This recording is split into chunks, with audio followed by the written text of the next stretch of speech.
चार चीजें हैं भगवान के साथ। अरे आप थोड़ा सा चिंतन करिए, क्या ये चार चीजें हमारे गुरुओं के पास है? गुरुओं के पास कपड़े हैं, अलंकार है, अस्त्र शस्त्र है, स्त्री है। जब आप बताइए कि हमारे साधुओं के लिए इतने कड़े प्रावधान हैं, इतने कड़े संविधान हैं, तो क्या हमारे भगवान के पास हो सकता है साधु कपड़े ना पहने और भगवान कपड़े पहन ले? ऐसा हो सकता है? नहीं हो सकती। ये बात हम आपको बाद में बताएंगे। कई दिलों में ये शंकाएं है कि हमारे साधु कपड़े क्यों नहीं पहनते। बिल्कुल साइंटिफिक रीजन है, वो हम आपको बाद में बताएंगे। किंतु आज ये समझ लीजिए कि जब हमारे साधु भी कपड़े या किसी प्रकार के ऑर्नामेंट्स नहीं पहनते, चेन नहीं पहनते, रिस्ट वॉच नहीं पहनते, अंगूठी नहीं पहनते, तो क्या भगवान पहनेंगे? क्या भगवान गुरुओं से गए बीते हैं या छोटे हैं? क्या भगवान गुरु से आचरणहीन है? ऐसा तो नहीं है। जब भी मिलेंगे गुरु से बड़े कौन मिलेंगे? भगवान। तो भगवान के पास भी क्या हमारे गुरु अपने साथ लेडीज रखते हैं? नहीं रखते हैं। हमारे गुरुओं के पास आपको स्त्री भी नहीं मिलेगी। एक स्टेज पर आपको साथ में क्या लेफ्ट हैंड में कोई स्त्री मिलेगी? देखिए आज तक नहीं मिलेंगी। किंतु आपको अन्यत्र ये सब कुछ देखने को मिल सकता है। महाराज बनने के बाद उनकी शादी नहीं होगी, किंतु शादी के बाद महाराज बन सकते हैं। बात समझ में आ रही? छोटी सी बात है, आप सबको पता है, किंतु फिर भी विश्लेषण की आवश्यकता है। महाराज बनने के बाद स्त्री संसर्ग नहीं है, किंतु शादी करने के बाद स्त्री संसर्ग होने के बाद कोई गृहस्थ महाराज बन सकता है, कोई महिला माताजी बन सकती है। किंतु महाराज बनने के बाद या माताजी बनने के बाद अब कोई ऑप्शन नहीं है। अब उन्हें जीवन भर ब्रह्मचर्य महाव्रत का पालन करना ही है। ये बात हमारे लिए यहां समझना है। बैठ जाओ।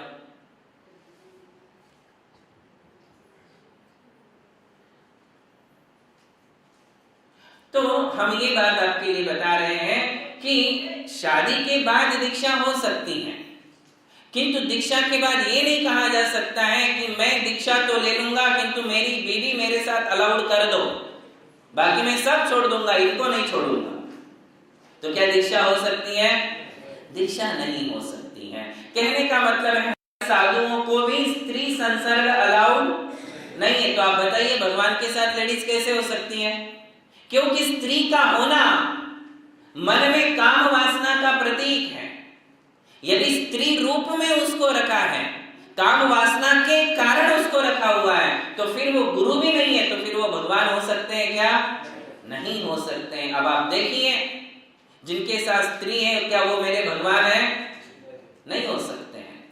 किसी भी मंदिर में जाकर के देखना, यदि उनके साथ स्त्री है तो वो मेरा भगवान नहीं हो सकता है। यदि उनके साथ अस्त्र शस्त्र है तो वो मेरे भगवान, यदि उनके साथ क्लॉथ्स हैं, ऑर्नामेंट्स हैं, तो वो मेरे भगवान नहीं हो सकते। बस इसी से परीक्षा हो जाती है। अब ये सब कुछ क्यों नहीं है, इसका भी कारण है। स्त्री रखोगे तो क्या होगा? ममत्व भाव, अपनी पत्नी को लेकर के बैठोगे। जैसे अदर टेम्पल्स में आप कृष्ण के साथ राधा को देख लोगे, शंकर के साथ पार्वती को देख लोगे, किंतु जैन धर्म ये अलाउड नहीं करता है। वे राजे महाराजे तो हो सकते हैं जिनके साथ पटरानी बैठ सकती हैं, किंतु वे भगवान नहीं हो सकते हैं। भगवान के साथ स्त्री हो ही नहीं सकती हैं, क्योंकि उन्होंने अपने स्त्री वेद, पुरुष वेद और वेद कर्म को नष्ट कर दिया है, काम वासना को नष्ट कर दिया है। इसलिए अब उनके साथ स्त्री कभी नहीं हो सकती है। बात समझ में आ रही? ये सब क्यों नहीं है ये भी हम आपको बताएंगे। महावीर भगवान की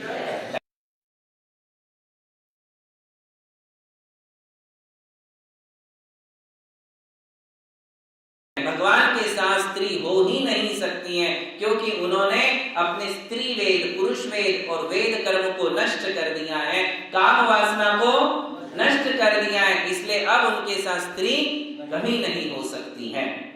बात समझ में आ रही? ये सब क्यों नहीं है ये भी हम आपको बताएंगे।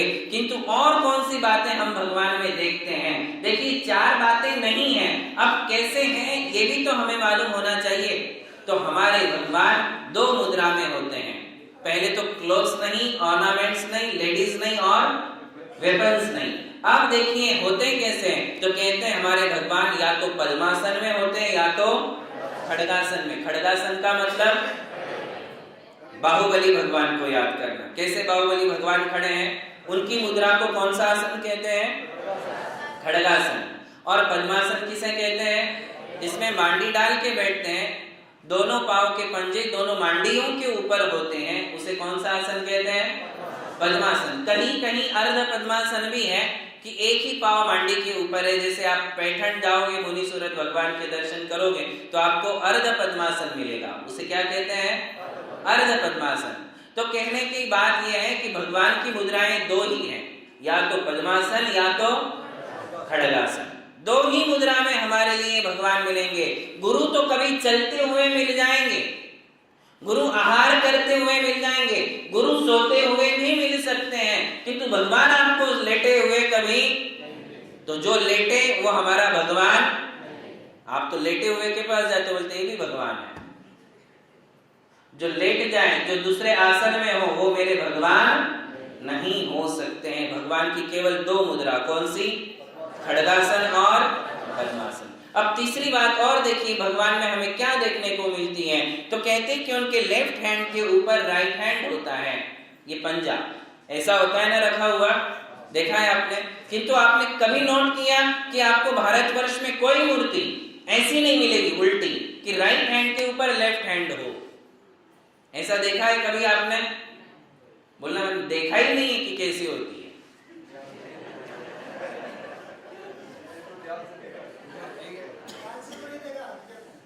नहीं देखा ही नहीं है कभी कि भगवान के हाथ कैसे है, क्योंकि हम भगवान को देखते कहाँ है मंदिर में, हम तो बाकी और सब कुछ देखते हैं, मैनेजमेंट देखते हैं कि मैनेजमेंट क्या चल रहा है, कार्यकर्ता क्या कर रहे हैं, आने वाले पुजारी भक्त क्या करते हैं, कैसा हो रहा है, इसमें खामियां और कमियां क्या है, ये तो हमें सब दिख जाता है। किंतु आज तक ये नजर नहीं आया कि भगवान के लेफ्ट हैंड के ऊपर क्यों होता होगा ऐसा, ऐसा ही क्यों है, ऐसा क्यों नहीं है, कुछ तो रीजन होगा, नहीं तो ऐसे की जगह ऐसा भी होना चाहिए, किंतु ऐसा कभी नहीं होता है, ऐसा ही होता है। इसकी दो कारण है।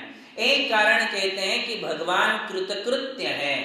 कृतकृत्य शब्द का अर्थ है कि उन्होंने करने लायक सारे काम कर लिए, अब उन्हें करने लायक कोई भी काम बाकी नहीं है। मैंने कहा ना सुप्रीम कोर्ट है, अभी उनको कुछ नहीं करना है, और जिन्हें कुछ नहीं करना है वो हाथ के ऊपर हाथ धर करके बैठ जाते हैं। इसलिए आपके माँ बाप कभी कभी चिल्लाते हैं, क्या तुम हाथ के ऊपर हाथ धर के बैठे हो निकम्मे। भगवान निष्कर्म है, क्योंकि उन्हें अब कुछ करना ही नहीं, वो भगवान है, किंतु आप निकम्मे नहीं हो, आपको तो अभी बहुत कुछ करना है, इसलिए आपको हाथ के ऊपर हाथ धर के बैठना शोभा नहीं देखा है, आपके लिए तो अभी काम करना है, किंतु भगवान ऐसे है। क्यों, तो इसका एक कारण क्या बताया हमने, शब्द क्या बोला, कृत कृत्य। कृत यानी कर चुके हैं, कृत्य यानी सारे कार्य, सारे कार्य जो आत्मा के हित के काम है वो सब वो कर चुके हैं। अब उन्हें आत्म कल्याण करना भी बाकी नहीं है, आत्म कल्याण भी पूरा हो चुका है, अब उन्हें कुछ नहीं करना, इसलिए वो ऐसे बैठे हैं। और दूसरी बात ये भी है जो ध्यान में आती है, left hand and right hand को आप देखिए, ये उजवा हाथ जो है, दाहिना हाथ जो है, वो धर्म का प्रतीक है, मंगल का प्रतीक है।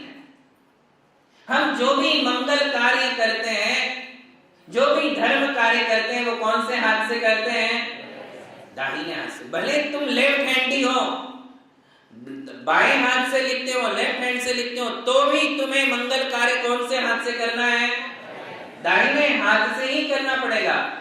लेफ्ट हैंड से लिखने का क्या मतलब है, लोग बोलते हैं कि महाराज मैं तो लेफ्टी हूं, मैं तो आहार भी इसी हाथ से दे सकता हूं, अभिषेक पूजा भी इसी हाथ से कर सकता हूं, ऐसे कैसे हो सकता है। और शादी में तुम अपनी बीवी की मांग कौन से हाथ से भरोगे,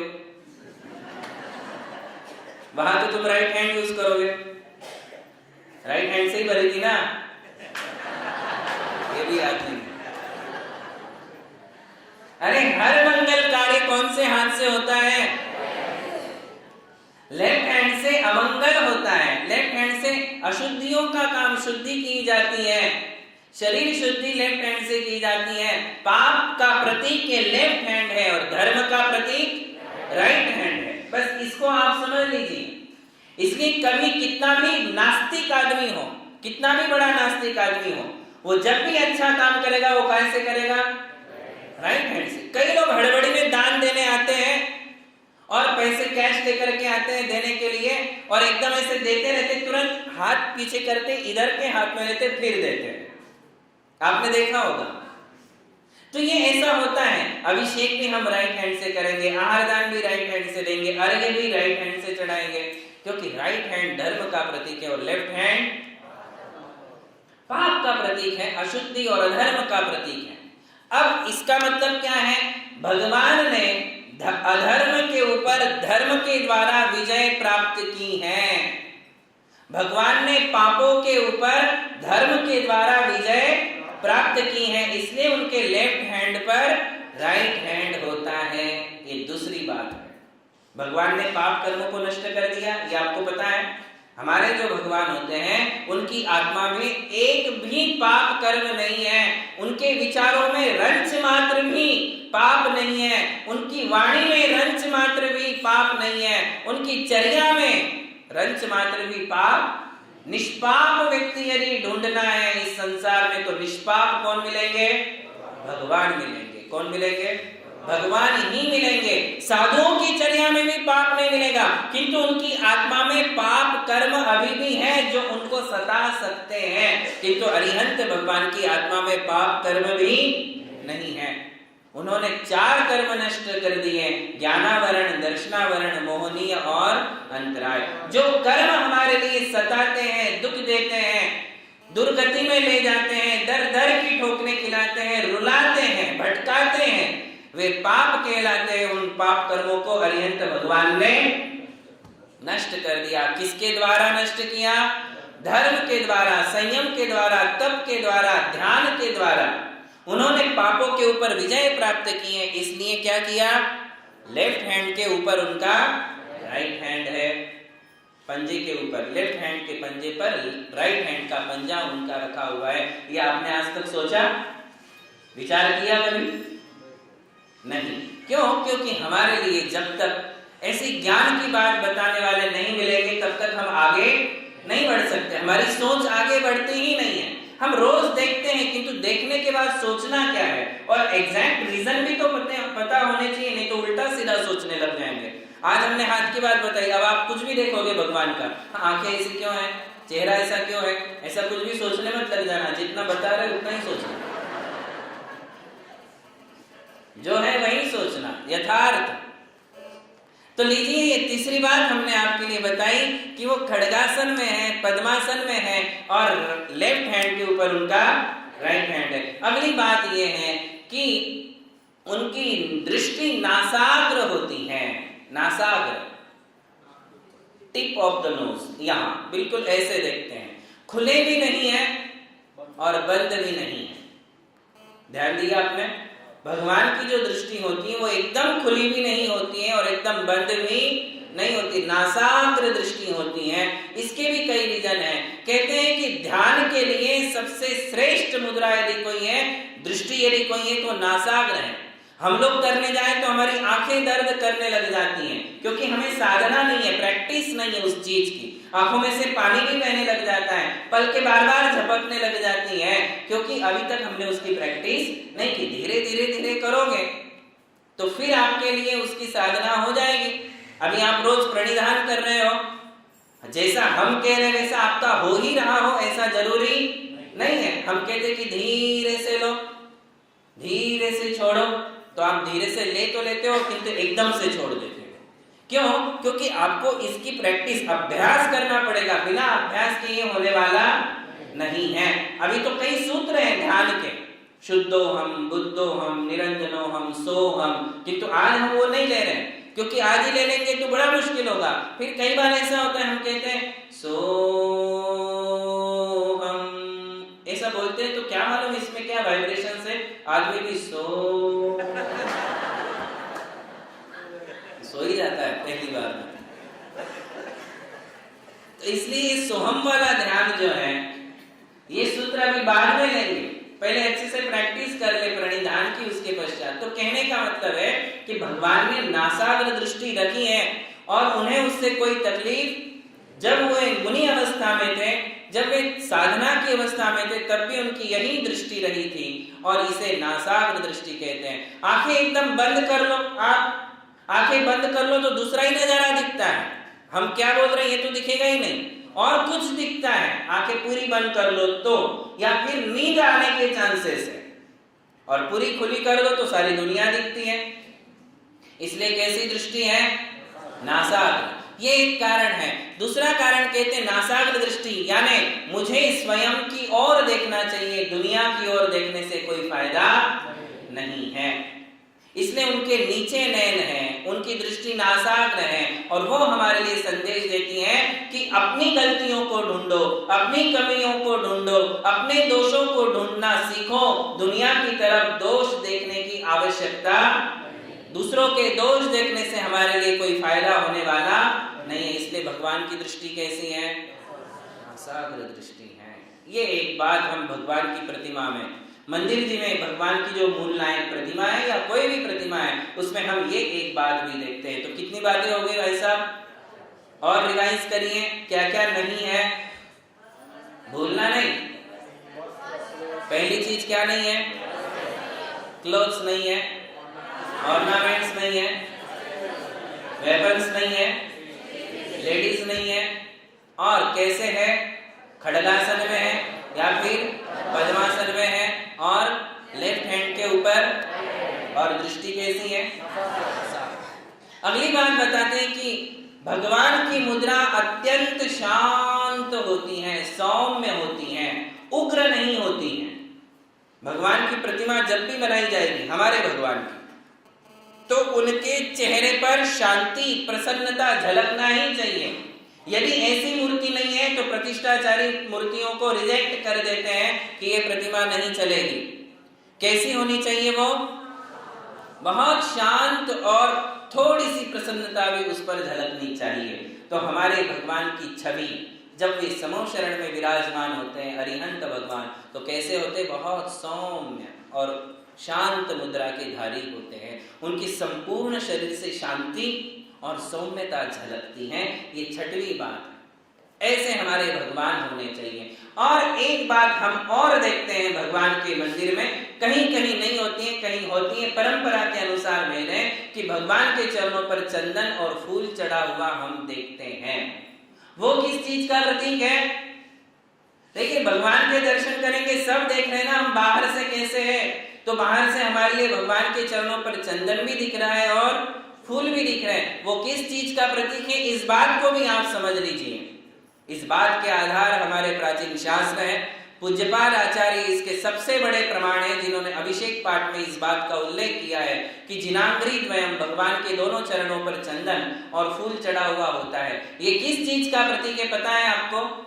ये इस बात का प्रतीक है कि ये प्रतिमा प्रतिष्ठित हो चुकी है। किस बात का प्रतीक है? कोई महिला विवाहित है या अविवाहित है, ये कैसे जाना जाता है? उसके मंगलसूत्र से या सिंदूर से जाना जाता है कि ये महिला जो है विवाहित है। वरना वो, अब आजकल कोई भेद नहीं रह गया, वो बात छोड़ी है, किंतु एक संस्कृति और परंपरा की बात हम आपके लिए बता रहे हैं। आजकल उल्टा प्रचलन है, शादीशुदा महिला ये दिखानी चाहती है कि शादी हुई नहीं है, और विधवा महिला ये दिखानी चाहती है कि मैं विधवा हुई नहीं। ये उल्टा प्रचलन समाज में है। खैर कोई बात नहीं है, आप लोगों की अपनी व्यवस्था है, किंतु मंदिर की व्यवस्था शास्त्राधार से है। और इस बात के लिए एक संधि संहिता, पूज्यपाद आचार्य का अभिषेक पाठ, वरांग चरित्र, आदि पुराण, आदि ग्रंथों में इस बात का उल्लेख किया गया है कि भगवान के चरणों पर चंदन और फूल होते हैं। तो किस बात का प्रतीक है ये मूर्ति प्रतिष्ठित है, बस इस बात का प्रतीक है। और वो प्रतिष्ठित है इसलिए पूजनीय है। क्या है? ये मूर्ति प्रतिष्ठित है, इसकी पंचकल्याण हो चुकी है, इसमें मंत्रोच्चार हो चुके हैं, इसमें सूर्य मंत्र दिए जा चुके हैं, इसलिए अब ये भगवान पूजनीय है। पूजनीयता का द्योतक वो चरण पर लगा हुआ चंदन और फूल है, इसके अलावा और दूसरा कोई भी कारण नहीं है, वो श्रृंगार नहीं है। बात समझ गए? वो भगवान का श्रृंगार नहीं है, क्योंकि ध्यान रखो चंदन और फूल कहां चढ़ाया जा रहा है? पांव पर, वो भी नाखून वाले साइड पर नहीं है। कौन से साइड है?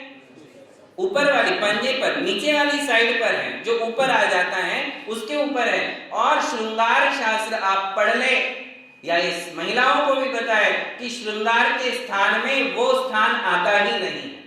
नाखून का श्रृंगार किया जा सकता है, उसके ऊपर नेल पॉलिश वगैरह लगा लेते हैं, किंतु क्या श्रृंगार के स्थान में ये स्थान आता है पांव का? ये स्थान तो श्रृंगार का हो सकता है, ये स्थान है, हाथ में ले लो, यहां कौन सा श्रृंगार होता है? यहां श्रृंगार, पांव में वो स्थान श्रृंगार का है ही नहीं, इसलिए हम इसे भगवान का श्रृंगार नहीं कह सकते। उस पर जो चंदन चढ़ा है, फूल चढ़ा है, वो हमारी भक्ति का प्रतीक है। क्या है? भक्ति का प्रतीक है, और वो हमारी पूजनीयता का प्रतीक है। हमने उनकी पूजा की है, भक्ति की है, इस बात का वो प्रतीक होता है। इस प्रकार कितनी चीजें हमने देखी? 6 बातें भगवान की देखी। हमारे भगवान बाहर से कैसे हैं, क्या क्या नहीं है और क्या क्या है, तो ऐसे 10 पॉइंट हो गए। कपड़े नहीं, अलंकार नहीं, अस्त्र शस्त्र नहीं, लेडीज नहीं, ये 4 चीज नहीं है। और वे खड्गासन में है, पद्मासन में है, या फिर लेफ्ट हैंड के ऊपर राइट हैंड है, नासाग्र दृष्टि है, अत्यंत शांत, मनोहर और सौम्य छवि है, और उनकी पूजनीयता का द्योतक चरण पे चंदन और फूल है। बात समझ में आ गई? ये बाहर की रूपरेखा हुई, किंतु वे अंदर से कैसे होते हैं? भाई आदमी बाहर से दिखने में बड़ा सुंदर है, किंतु अंदर से कैसा है? जरूरी नहीं है कि बाहर से गोरा है तो अंदर से भी गोरा होना चाहिए। काले भी तो होते हैं, दिखने में बड़े स्मार्ट है, दिखने में बड़े अच्छे हैं, किंतु अंदर से उतने ही खोटे, उतने ही काले होते हैं। तो ऐसा आदमी कभी अच्छा नहीं माना जाता है। हमारे भगवान केवल शरीर से भगवान नहीं है, ये बात आप समझ रहे। मैंने जो ये बाहर की बातें बताई है, ये तो अंदर के कारण बाहर प्रकट हुआ है। मूल में भगवान का लॉजिक क्या है कि किसके कारण ये भगवान है? एक कारण ऐसा हमें चाहिए जिस कारण से हम ये कह सकते हैं कि ये भगवान है, और वो कारण सिर्फ एक है अंदर से, कि वे 18 दोषों से रहित है। क्या है कारण? 18 दोषों से रहित होना कंपलसरी है, इसके बिना कोई भगवान नहीं हो सकता है। ये ध्यान में रख ले आप। बाहर से तो ये चीजें प्रकट होती ही हैं, किंतु उसके कारण भगवान नहीं। भगवान किस कारण से है? 18 दोषों से रहित। और 18 दोष वे दोष हैं कि संसार के सारे हजारों दोष इन 18 में इंक्लूड हो जाते हैं। दुनिया में जितने दोष है, जितने पाप है, जितने अपराध हैं, वे सारे किस में आ जाते हैं? इन 18 में। और उन मूल 18 दोषों को भगवान ने दूर कर दिया है। उनकी आत्मा साफ है, शुद्ध है, स्वच्छ है, इसलिए वो हमारे भगवान है। भगवान कैसा होना चाहिए भाई? जिनसे बढ़कर और कोई नहीं हो, जिनसे बढ़कर और कोई प्योर नहीं हो, जिनसे बढ़कर कोई ज्ञानी नहीं हो। यदि एक ज्ञानी से दूसरा ज्ञानी बड़ा हो गया, इसका मतलब ये वाला ज्ञानी तो कम है, अभी ये अधूरा है। भगवान से बढ़कर, जिससे बढ़कर कोई ज्ञानी नहीं है, वो हमारा भगवान। जिससे बढ़कर कोई सुखी नहीं है, वो हमारा भगवान। जिससे बढ़कर कोई शक्तिमान नहीं है, वो हमारा भगवान। जिससे बढ़कर कोई दातार नहीं है, वो हमारा भगवान। जिससे बढ़कर जिसकी आत्मा शुद्ध है, बिल्कुल साफ है, वही हमारा भगवान है। हमारे भगवान में एक भी खोट हमारे लिए देखने को। वे 18 दोष कौन से हैं, वे आपके लिए हम कल बताएंगे। आज इतना ही रखते हैं। महावीर भगवान की।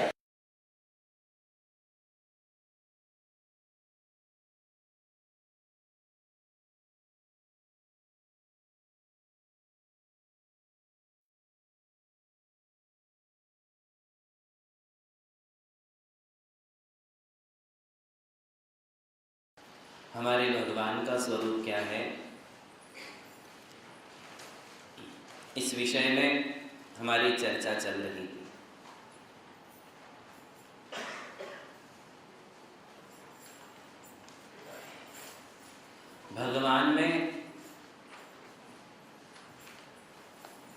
और संसारी जीवों में सबसे बड़ा अंतर यह है कि संसारी जीव जानते बहुत थोड़ा है, देखते बहुत थोड़ा है, किंतु राग द्वेष बहुत ज्यादा करते हैं, अहंकार बहुत ज्यादा रखते हैं। हमें ज्ञान बहुत थोड़ा सा है। आपकी पीठ पीछे क्या चल रहा है ये भी आपको पता नहीं है यहाँ। फिर अब आपके घर में क्या हो रहा है, आपके रिलेटिव्स लोग आज क्या कर रहे हैं, इस हॉल के बाहर सारी देश दुनिया में क्या चल रहा है, हमें इस वस्तु का ज्ञान। और अरिहंत भगवान एक जगह पर स्थित रहते हैं, एक ही जगह पर पद्मासन में बैठे हैं, किंतु वे समूचे संसार को देख रहे हैं, समूचे संसार की चराचर पदार्थों की पर्यायों को देख रहे हैं। वो प्रत्येक वस्तु और प्रत्येक व्यक्ति का भूत भविष्य और वर्तमान जानते हैं, देखते हैं, किंतु उनके जानने में, उनके देखने में रत्ती मात्र भी राग नहीं, रत्ती भर भी द्वेष नहीं होता है। और हम कितना जानते हैं, बहुत थोड़ा सा। सुमेरु पर्वत के सामने राई के दाना जितना भी हम नहीं जानते हैं।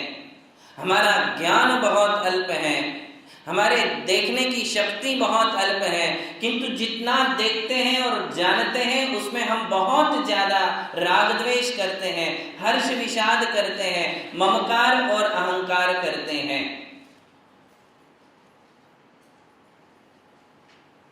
और इसीलिए भगवान अनंत सुखी हैं और हम दुखी हैं, संसारी जीव दुखी हैं।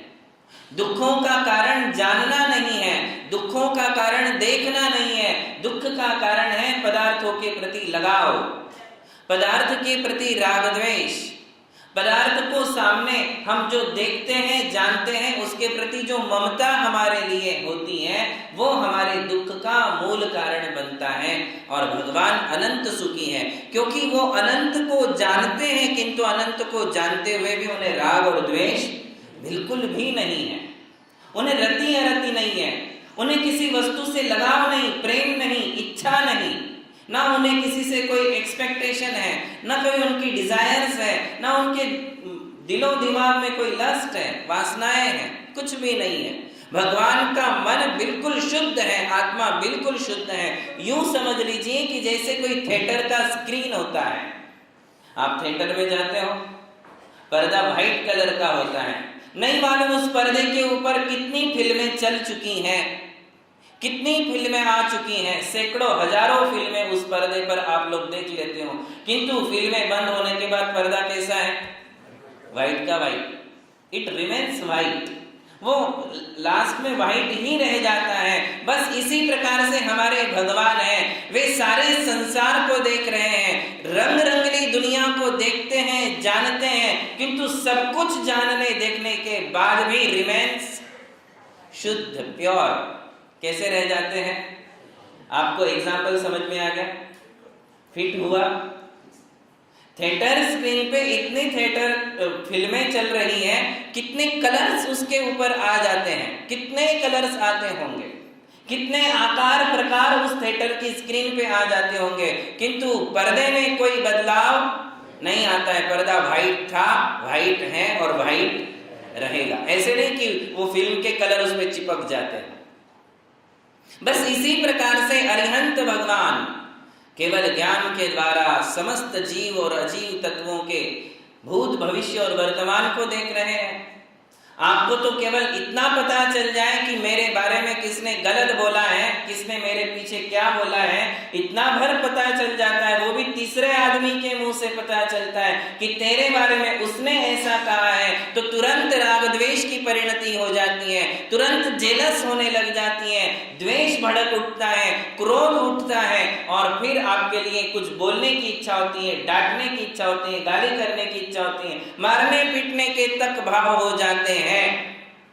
केवल इतना जान लेने पर कि इसने मेरे बारे में ऐसा सोचा, ऐसा बोला, ऐसा किया। आप सोचिए कि अरिहंत भगवान जब सारे संसार का भूत भविष्य वर्तमान देखते हैं तो उनको खुद की आत्मा का भी तो भूत भविष्य वर्तमान दिखता है। उन्हें भी अपने पिछले अनंत जन्म दिखते हैं जो उन्होंने संसार की पर्याय में गुजारे थे। तो उन्हें अनंत जन्मों के सारे मित्र और शत्रु सब लोग ध्यान में आ जाते हैं। किंतु मेरे साथ किसने क्या दगाबाजी की थी, मेरे साथ किसने क्या छल कपट किया था, मेरी आत्मा के साथ मेरी उस पर्याय में, मेरे उस जन्म में किसने क्या कहा था, क्या बोला था, क्या किया था, ये सब कुछ जान लेने के पश्चात भी उन्हें द्वेष नहीं है। इसीलिए तो वो भगवान है, इसीलिए तो सारा संसार उनके चरणों में है, इसीलिए तो इंद्र अपना सारा वैभव उनके चरणों में खड़ा कर देता है, समूह शरण की रचना करता है। बड़ा ऐसे ही कोई होता नहीं है, ऐसे ही कोई त्रिलोक पूज्य नहीं हो जाता है, ऐसे ही कोई सौ इंद्र किसी के चरणों में नमस्कार नहीं करते हैं। मनो विजेता जगतो विजेता, जो अपने मन को जीत लेता है, जो अपने मन को संयम में रख लेता है, वो सारे संसार पर विजय प्राप्त कर लेता है। ऐसे हमारे अरिहंत प्रभु होते हैं। उनके विषय में हमारी चर्चा चल रही थी कि कैसे है वे। तो हमने बाहरी तौर पर उन्हें देखा था कि वे कपड़ों से रहित है, अलंकारों से रहित है, अस्त्र शस्त्रों से रहित है, इसके अलावा उनके साथ कोई स्त्री नहीं है। ये बहुत छोटा सा परिचय है, ये कोई वास्तविक परिचय नहीं है। ये तो अपने आप जो अंदर का वातावरण है वो बाहर अपने आप प्रकट हो ही जाता है।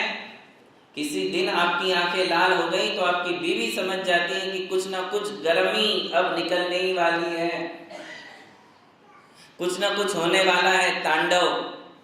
ये आपको कब समझने लगता है? एक्सप्रेशन, चेहरे के हाव भाव से अंदर का वातावरण मालूम पड़ जाता है। जब आप हंसते हो, बहुत ग्लैड मूड में होते हो, तो तुरंत सामने वाला भाप जाता है कि अंदर आज कोई खुशी है, आज कुछ बहुत अच्छा लाभ हुआ है, इसलिए आज बहुत खुशी है। तो आपके चेहरे पर से, आपकी आंखों पे से, आपके एक्सप्रेशन से जाना जाता है। वैसे ही भगवान का जो बाहरी वातावरण है ये कहां से प्रकट हुआ है? अंदर से। क्योंकि अंदर कर्म कालिमा नहीं है, अंदर मैल नहीं है, अंदर गंदगी नहीं है, इसलिए बाहर से परम पवित्र छवि हमारे लिए देखने को मिलती है। तो यही बात हम कर रहे थे कि कैसे हैं, क्या क्या नहीं है भगवान में। तो कहते हैं हमारे भगवान की सच्ची पहचान ये है कि उनमें 18 दोष नहीं है। 18 दोष नहीं है, इसीलिए हम उन्हें वीतराग कहते हैं। क्या कहते हैं? हमारे भगवान वीतराग हैं। वीतराग शब्द सबने सुना है और समझा भी होगा, किंतु आपने सिर्फ ये समझा है कि वीतराग, जिसे राग नहीं है। ज्यादा से ज्यादा आप ये समझ लेते हो कि जिसे द्वेष नहीं है, जिसे राग और द्वेष नहीं है वो वीतराग है, किंतु सिर्फ इतना अर्थ नहीं है। वीतराग की परिभाषा है जिसमें 18 दोष नहीं है, उसे हम वीतराग कहते हैं। 18 दोषों की चर्चा प्रारंभ करते हैं। 18 दोषों में सबसे पहला दोष है भूख नहीं लगती, क्षुधा नहीं है। क्या नहीं है? क्षुधा। क्षुधा का मतलब है कि हमारे भगवान को भूख लखवानो नहीं, वो लखवाडिस। हमारे भगवान को भूख, सबसे पहला दोष यदि कोई है संसार का तो कौन सा है? ये 4 इंच की जिह्वा और ये 8 इंच का पेट, इसी के कारण सारे झगड़े हैं, इसी के कारण फसाद है, इसी के कारण सारे पाप है। बुभुक्षुता किम न करोति पापम, भूखा आदमी कौन सा पाप नहीं करता है? भूख के समान कोई वेदना नहीं है। सारी वेदनाएं सहन की जा सकती है किंतु भूख सहन नहीं होती है। भूख लगती है इसीलिए तो खाना खाते हैं, और भगवान को भूख ही नहीं लगती है। बात समझ में आ रहा है? इसका और एक अंतरंग कारण है जो आपके लिए पता नहीं है। भूख जो लगती है वो असाता वेदनीय कर्म की उदीर्णा से लगती है। असाता वेदनीय नाम का एक कर्म है, वो कर्म जब बहुत तीव्रता से उदय में आता है तो हमारे लिए भूख लगती है। और उस समय यदि मोहनीय कर्म साथ में हो तो बहुत ज्यादा इच्छाएं हमारे लिए होने लग जाती हैं, खाने पीने की इच्छाएं। फिर उस समय हम समय नहीं देखते, फिर उस समय हम क्वांटिटी नहीं देखते कि कितना खाना है, फिर उस समय ये भी नहीं देखते कि क्या खाना है। ये सारी बातें गायब हो जाती हैं। किसके कारण? मोहनीय कर्म के कारण। और भगवान ने कौन से कर्म को जीत लिया है? मोहनीय कर्म को। सबसे पहले कौन सा कर्म नष्ट किया? मोहनीय कर्म भगवान ने नष्ट किया। मोहनीय कर्म नहीं है इसलिए उनको इच्छा नहीं है, और इच्छा नहीं है इसलिए उनको भूख भी नहीं है। वेदनीय कर्म के नहीं होने से, वेदनीय कर्म के होते हुए भी उनके लिए भूख नहीं लगती, क्योंकि उन्हें मोहनीय कर्म नहीं है, ये कर्मों के नाम है। बस इतना समझ लो कि वेदनीय कर्म की उदीर्णा से भूख लगती है, यदि साथ में मोहनीय कर्म हो तो।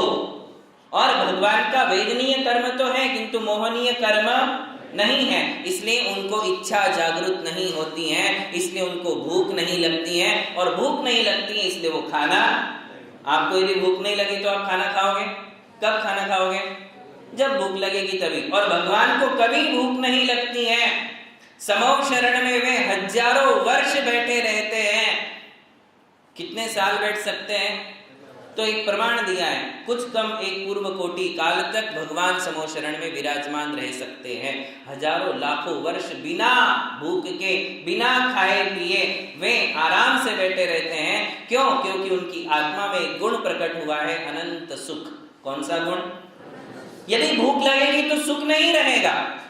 भूख लगती है तो क्या होती है? आकुलता होती है, खाने पीने की इच्छाएं होती हैं। और जहां इच्छा है, जहां आकुलता है, वहां सुख कभी नहीं होता है। ये बात आप ध्यान में रखिए। आकुलता का नाम, इच्छा का नाम, आशा आकांक्षाओं का नाम ही दुख है। और भगवान को इच्छा ही नहीं है, आकुलता ही नहीं है, इसलिए उनको दुख नहीं है। बस ये सारे रिलेशन यदि समझ जाओ तो आपको समझ में आ जाएगा। तो सबसे पहला दोष कौन सा नष्ट किया? सारे संसार की जड़ भूख, मोहनी की चर्चा नहीं है, पहला दोष पूछ रहा हूं। कौन सा दोष नष्ट किया? भूख। उन्हें भूख नहीं लगती, क्षुधा, क्षुधा नाम का दोष उन्होंने नष्ट कर दिया। कैसे नष्ट हो गया? क्योंकि मोहनीय कर्म नष्ट। देखो, कर्म नष्ट हो गए इसीलिए ये सारे दोष नष्ट हुए। किंतु कर्म कैसे नष्ट हुए? तपस्या से, साधना से, संयम से, ध्यान से। ध्यान से उनके कर्म नष्ट हुए, और कर्म नष्ट हो गए इसलिए अभी उनको 18 दोष नहीं है। अब देखिए एक के बाद एक कौन कौन से दोष भगवान में नहीं है। सबसे पहला दोष क्षुधा, भूख नहीं लगती। दूसरा दोष प्यास, उन्हें प्यास भी नहीं लगती, इसलिए पानी पीने की भी जरूरत नहीं है। भूख नहीं, प्यास नहीं, बुढ़ापा नहीं, किसी प्रकार का रोग उनके लिए नहीं, उनका जन्म नहीं, उनका मरण नहीं, उनके लिए डर नहीं, उनके लिए अहंकार नहीं। कितने दोष हो गए? गिने नहीं। देखिए, पहला क्षुधा नहीं, भूख नहीं लगती। सुन लीजिए, पहले आराम से लिखिए, पहले सुनो, समझो। सुनना और समझना बहुत जरूरी है। उसके बाद लिखना तो है ही, क्योंकि बिना लिखे हमारी मेमोरी में वो सारी बातें स्टोर नहीं हो सकती हैं। मेमोरी बहुत वीक है, इसलिए हमें डायरी में लिखना पड़ता है। मेमोरी स्ट्रांग होती तो लिखना पड़ता क्या? मेमोरी वीक भी है ऐसा भी नहीं कह सकते। कुछ कुछ तो ऐसा है कि दूसरा माल मलिदा बहुत ज्यादा भरा हुआ है मेमोरी में। अब ये भरने के लिए जगह भी तो चाहिए, कहां से भरोगे? यदि ये भरने जाओगे तो वो पहला सामान डिलीट करना पड़ेगा, वो निकाल के रख देना पड़ेगा। और वो आपको निकाल के रखना नहीं है, हमरी तुमरी वाली बातें जब आएंगी तो सारा याद आ जाएगा। वो खजाना आपको समय पर बाहर निकालना है, इसलिए इसको हम डायरी में नोट करें, यही ज्यादा फायदे का है। ठीक है ना? तो हम लिखाएंगे, पहला है भूख नहीं लगती, दूसरा है प्यास नहीं लगती, तीसरी बात है बुढ़ापा नहीं, चौथी बात है बीमारी नहीं, पांचवी बात है जन्म नहीं, छठवीं बात है मरण नहीं, सातवीं बात है उन्हें डर नहीं, आठवीं बात है उन्हें अहंकार नहीं है, नौवीं बात है उन्हें राग नहीं, राग, द्वेष और मोह, ये 3 दोष और नहीं है। इस प्रकार 11 हो गए। इन एक एक की बात मैं बताऊंगा। देखिए, पहली बताई कि भूख नहीं लगती, दूसरी बात बताई प्यास नहीं लगती, तीसरी बात उन्हें ओल्ड एज नहीं, बुढ़ापा नहीं। भगवान कितनी भी उम्र के हो जाएं, किंतु उनके शरीर पर कभी झुर्रियां नहीं पड़ती, बाल व्हाइट नहीं होते। इसी प्रकार हड्डी पसली एक नहीं हो जाती है। वैसे तो देखो तो भगवान का शरीर ऐसा है कि उसमें बुढ़ापे के लक्षण प्रकट हो ही नहीं सकते। क्यों? क्योंकि भगवान जब मुनि अवस्था से अरिहंत बनते हैं ध्यान करके, देखिए बहुत बड़ा परिवर्तन भगवान में आता है। कौन सा परिवर्तन? शारीरिक परिवर्तन बता रहा हूं। जब कोई साधु संत ध्यान के माध्यम से अरिहंत अवस्था को प्राप्त करते हैं तो उनका शरीर टोटली चेंज हो जाता है। अब तक शरीर में खून था, हड्डी थी, मांस था, चर्बी थी, वात पित्त कफ था, मलमूत्र था, ये सब कुछ उसमें से निकल जाता है। भगवान का शरीर कैसा है? तो कहते हैं भगवान के शरीर में 7 धातु भी नहीं है और 7 उपधातु भी नहीं है, इसलिए उनको बुढ़ापा भी नहीं है। देखिए 7 धातु और उपधातु भगवान के शरीर में नहीं होते हैं। कौन से 7 धातु है पता है? शरीर के 7 धातु, रसाद रक्तम ततो मांसम मांसान मेदः प्रवर्तते, मेदतोस्ति ततो मज्जा मज्जात शुक्रम ततो प्रजा। ये 7 धातु हैं। सबसे पहला धातु होता है रस। हम जो खाना खाते हैं उसका सबसे पहले क्या बनता है?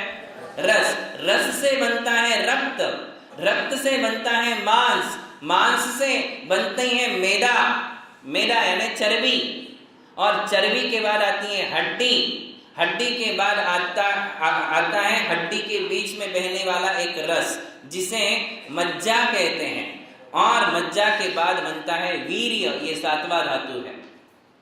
ये 7 धातु हमारे शरीर में है किंतु भगवान के शरीर में नहीं है, क्योंकि ये गंदगी है, ये गंदी चीजें हैं, ये कोई अच्छी चीजें नहीं है। भगवान का शरीर बिल्कुल शुद्ध स्फटिक के समान होता है। उनके शरीर में कोई मलमूत्र नहीं, वात पित्त कफ नहीं। 7 उपधातु होते हैं, 7 धातु और 7 उपधातु। तो उपधातु कौन से हैं? कहते हैं वात पित्त तथा श्लेष्मा तथा स्नायुष शिरा स्नायुश्च चर्मच जठराग्नि रीति प्रोक्ता सप्तैव उपधातवा। बोलते 7 उपधातु हैं। पहला उपधातु है वात पित्त और कफ, ये तो सबको पता है। फिर है नसें वेन्स, फिर है मसल्स स्नायु, और फिर आती है चमड़ी, और उसके बाद 7वीं धातु है जठराग्नि उपधातु, जिसके कारण हमारे लिए भूख लगती है, उसे जठराग्नि कहते हैं। ऐसे 7 उपधातु भी भगवान के शरीर में। आप सोचिए, थोड़ा कल्पना कीजिए, थोड़ा चिंतन कीजिए कि भगवान का शरीर कैसे होगा। थोड़ा इमेजिन कीजिए, जिनके शरीर में चमड़ी भी नहीं है, चमड़ी नहीं, हड्डी नहीं, जिसके बिना हम किसी के शरीर की कल्पना भी नहीं कर सकते हैं। किसी के शरीर को देखा है कि जिसके शरीर में हड्डी ना हो? एक बार खून खत्म हो सकता है, मांस सूख जाएगा, किंतु हड्डी रहेगी ही रहेगी। किंतु भगवान के शरीर में चमड़ी भी नहीं, हड्डी भी नहीं, मांस भी नहीं, चर्बी भी नहीं, खून भी नहीं, कुछ नहीं है, बिल्कुल 7 धातु और उपधातु से रही, मलमूत्र भी नहीं है। तो कैसा है भगवान का शरीर? स्फटिक की माला देखी आपने? स्फटिक की मूर्ति देखी है आपने? कहाँ देखी है? कालवा देवी टेंपल में। आप देखिए कितनी सुंदर मूर्तियां हैं वहां, स्फटिक की मूर्तियां देखने लायक है। तो कहते हैं कि शुद्ध स्फटिक संकाशम सप्त धातु विवर्जितम, अरिहंत भगवान का शरीर